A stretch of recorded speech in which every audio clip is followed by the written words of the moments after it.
Good morning students, मैं Priyanka Choubey central public academy शहीदवारा से। ठीक है, क्लास 7 का 4th चैप्टर हम लोग पढ़ रहे थे।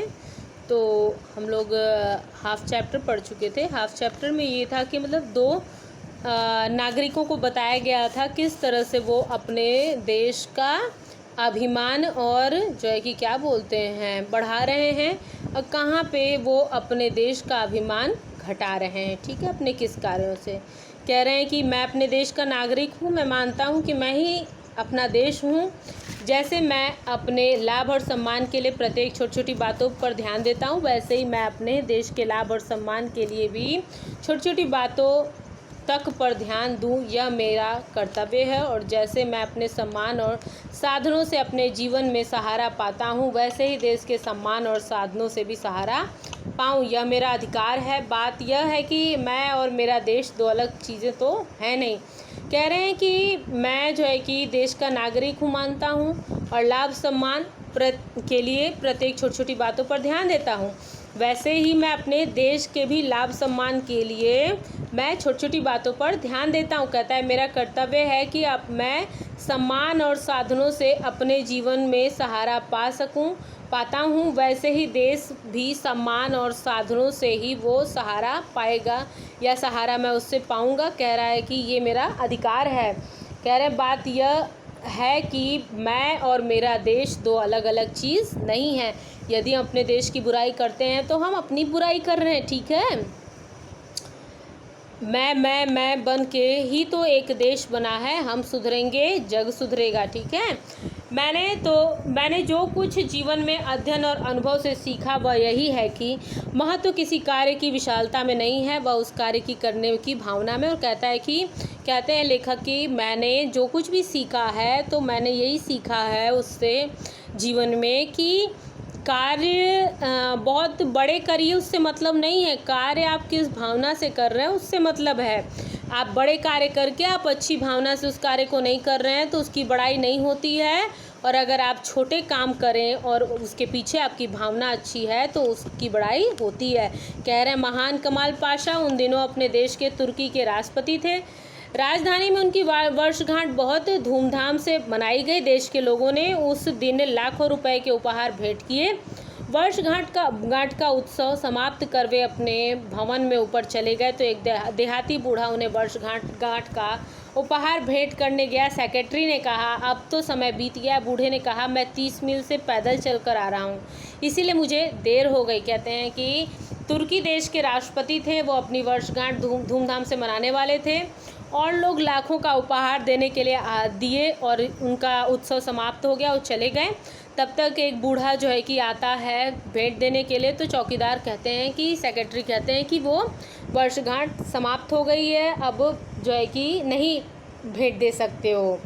बूढ़ा कहता है मैं 30 मील चल के आ रहा हूँ, इसलिए मुझे देर हो गई। राष्ट्रपति तब तक उसकी सूचना भेजी गई। कमाल पाशा विश्राम के वस्त्र बदल चुके थे, वे उन्हीं कपड़ों में नीचे चले आए और वो नाइट ड्रेस पहन चुके थे, लेकिन जब उन्होंने सुना, उनको सूचना मिली, तो वो उसी कपड़े में नीचे आए और उन्होंने आदर के साथ बूढ़े किसान का उपहार भी स्वीकार किया।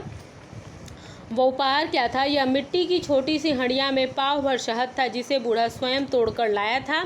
कमाल पाश ने हंडिये को स्वयं खोला, उसमें 2 उंगली शहद भरकर बूढ़े के मुंह में दे दी। बूढ़ा निहाल हो गया। शहद थी और उस शहद को हाथ से निकालकर उन्होंने उस बूढ़े के मुंह में खिलाया और बूढ़ा एकदम गदगद हो गया। राष्ट्रपति ने कहा दादा, आज सर्वोत्तम उपहार तुमने ही मुझे भेंट किया है, क्योंकि इसमें तुम्हारे हृदय का शुद्ध प्यार है। और कहते हैं कि ये जो है कि दादा, आपने सबसे अच्छा भेंट आपने ही दिया है मुझे, क्योंकि इसमें आपके हृदय का शुद्ध प्यार है। और कहते हैं कि उन्होंने आदेश दिया कि राष्ट्रपति की शाही कार में शाही सम्मान के साथ उसके दादा को गांव तक पहुंचाया जाए और अपनी गाड़ी में ही वो दादा को विदा करते हैं। और कहते हैं क्या वह शहद बहुत कीमती था? कहते हैं कि वह शहद नहीं कीमती था। क्या उसमें हीरे मोती मिले हुए थे? नहीं।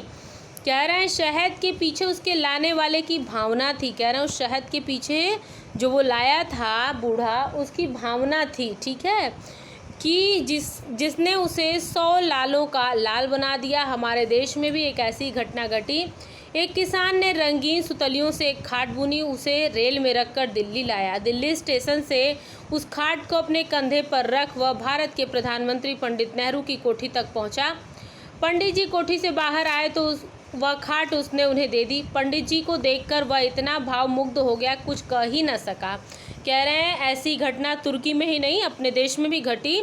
एक खाट बनाया जो है कि एक सुतलियों से, रंगीन सुतलियों से कोई किसान, और उसको लेके प्रधानमंत्री पंडित नेहरू जी को देने के लिए जो है कि वो पहुंचा कोठी पर, और नेहरू जी को देख के वो कुछ बोल ही नहीं सका।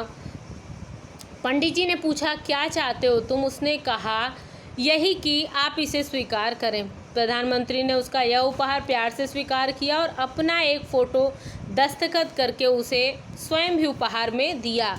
जिस दस्तखती फ़ोटो के लिए देश के बड़े बड़े लोग, विद्वान और धनी तरसते हैं, वह क्या उस मामूली खाट के बदले में दिया गया था? नहीं, वह तो उस खाट वाले की भावना का ही सम्मान था।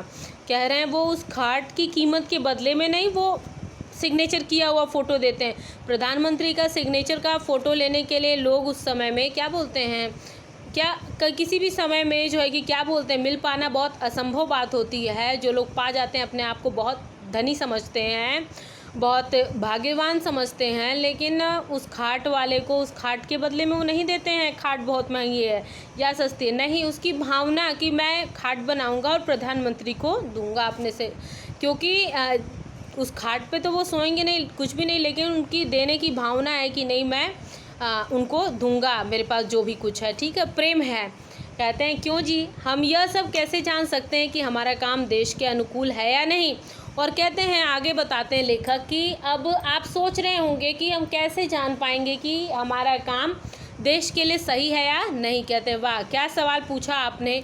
सवाल क्या, बातचीत में आपने तो एक कीमती मोती ही जड़ दिया। और कह रहे हैं सवाल क्या, ये बहुत बड़ा आपने बात में ही मोती जड़ दिया। कहते हैं पर इसके उत्तर में सिर्फ हाँ या ना से काम नहीं चलेगा। कह रहे हैं मुझे थोड़ा विस्तार से बताना पड़ेगा। कहते हैं हम अपने कार्यों को देश के अनुकूल होने की कसौटी पर कसकर चलने की आदत डालें। कह रहे हैं कि हम इस तरह से जानेंगे कि अपने कार्यों को देश के ही अनुकूल होने की मतलब हम ऐसे कार्य करें कि वो देश के अनुकूल हो, ठीक है।